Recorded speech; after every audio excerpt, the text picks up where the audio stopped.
আমাদের শ্রদ্ধেয় গুরুজন সৈয়দ হাসান ইমাম সাহেবকে কিছু বলার জন্য অনুরোধ করছি। শুভ নববর্ষ। আজকে আমরা এখানে সবাই মিলিত হয়েছি এই অনুষ্ঠানের জন্য। বাঙালি নববর্ষ। এখানে আমরা প্রায় 50 বছর আগে প্রথম যখন ছায়ানটের নেতৃত্বে শুরু করি নববর্ষ পালন, তখন খুব ছোট আকারেই শুরু করেছিলাম। আস্তে আস্তে এটা একটা জাতীয় উৎসব হয়েছে। আজকে এফডিসি এখানে এবং বিভিন্ন জায়গায় বিভিন্ন চ্যানেলে এই অনুষ্ঠান হচ্ছে। এর ফলে আমরা যারা মুক্তিযুদ্ধ করেছিলাম একটা অসাম্প্রদায়িক দেশ গড়ার জন্য, সেদিকে আমরা হাঁটি হাঁটি পা পা করে এগিয়ে যাচ্ছি। মানুষের মনে পরিবর্তন হচ্ছে।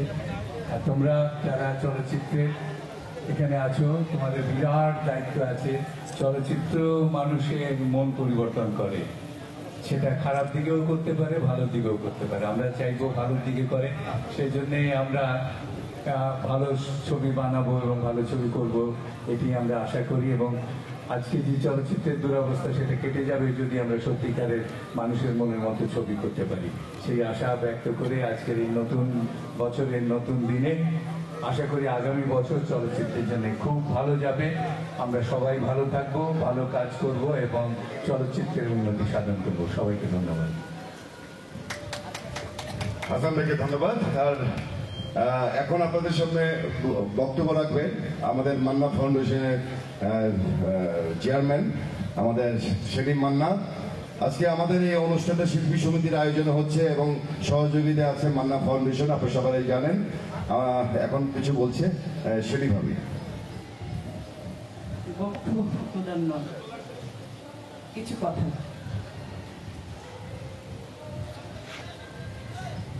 বেদনার ভাগ দিতে আসিনি, আনন্দের ভাগ দিতে এসেছি।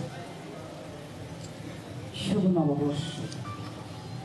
সবাইকে আমার আন্তরিক অভিনন্দন, বৈশাখী উষ্ণ ভালোবাসা ও শুভেচ্ছা। শিল্পী সমিতির যে কোনো আয়োজনে মান্না ফাউন্ডেশন নেই এই কথা এখন থেকে ভাবলে চলবে না।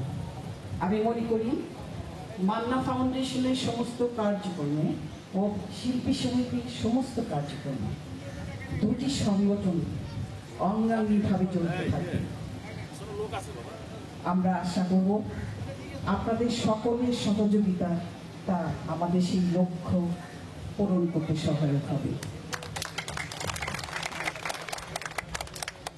আমরা এই আনন্দ আয়োজনের পাশাপাশি ভবিষ্যতে এমন কিছু চ্যারিটিমূলক কাজ করব যেখানে সাধারণ যারা আমরা শিল্পী, যারা অনেক সময় আমরা কোনো বিপদে কাউকে পাশে পাই না, আপনারা অনেকেই ভুক্তভোগী আমরা জানি। আপনারা দোয়া করবেন আমরা এই দুটি সংগঠন মিলে আগামীতে আপনাদের পাশাপাশি থাকব। ধন্যবাদ আপনাদের সবাইকে। আবারও বৈশাখী উষ্ণ শুভেচ্ছা জানিয়ে আমার এই কথা শেষ করছি। ধন্যবাদ। ধন্যবাদ আমান ভাই। তো আমরা আবার গানে চলে যাচ্ছি। আমার মোহন নাচার এ গর্বাতি কিশোরী, প্রাণ নাচায় গর্বাতি কিশোরী, চলো না হই উদাসী। আমার মোহন নাচার এ গর্বাতি কিশোরী, প্রাণ নাচায় গর্বাতি কিশোরী, চলো না হই উদাসী। আমার মোহন নাচার এ গর্বাতি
বাংলাদেশ চলচ্চিত্র শিল্পী সমিতির সম্মানিত সাবেক সভাপতি জনাব মির্জা আহমেদ ভাই আমাদের মাঝে উপস্থিত হয়েছেন। আমি মির্জা আহমেদ ভাইকে নববর্ষের শুভেচ্ছা জানানোর জন্য আহ্বান জানাচ্ছি।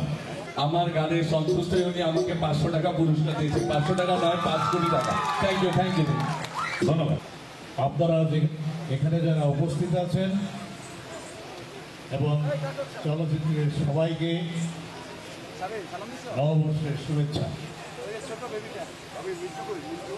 কথায় বলে বাংলা বর্ষের জন্মদিন। আপনাদের সবাইকে শুভবর্ষের শুভেচ্ছা জানাচ্ছি। এখানে আমার শ্রদ্ধাভাজন সৈয়দ হাসানিয়াম সাহেব আছেন এবং মান্নার সহধর্মিণী উনি উপস্থিত আছেন এবং আমার চলচ্চিত্রে অনেক উপস্থিত আছেন। আজকে আমি দেখলাম, আগেও দেখেছি, মান্নাকে আমাদের সবসময় মনে পড়ে। মান্না মৃত্যু হবার পর আমাদের চলচ্চিত্রের বিরাট ক্ষতি হয়ে গিয়েছে। এটা ও না থাকার পর আমরা অনুভব করছি। আজকে চলচ্চিত্রের ক্রান্তি লগ্ন, চলচ্চিত্রের অবস্থা ভালো না। আমি আশা করব এই বর্ষে চলচ্চিত্রের আবার সেই আগের অবস্থা ফিরে আসবে। আপনারা সবাই ভালো থাকুন, সুস্থ থাকুন। ধন্যবাদ। মঞ্চের সাথে আহ্বান জানাচ্ছি হোসেন রাহিরা, সঙ্গীত শিল্পী। উপস্থিত যারা আমাদের শিল্পী সমিতির সদস্য এবং অতিথি আছেন, আজকে কিন্তু আমাদের চিত্রনায়ক মান্নার জন্মদিন। অতএব আমরা মান্নার জন্মদিনের কেকও কাটবো, আপনারা সবাই সেই এবং আমাদের এই কেক কাটার অনুষ্ঠানে আমাদের হাসান ভাই থাকবে আশা করছি। আর যারা এদিক সেদিক ঘোরাফেরা করছেন, আপনাদের জন্য চা পানির ব্যবস্থা আছে, পাশে চাও খেতে পারেন, মুড়ি, তারপরে মুড়ি, খই সব কিছু আছে, বাতাসা আপনাদের জন্য। আপনাদের যখন যা লাগবে আমাদের লোকজন আছে, বলবেন, আপনাদের কাছে নিয়ে আসবে। Thank you.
বিধাতা জানে আমি তোমাকে কতখানি চাই।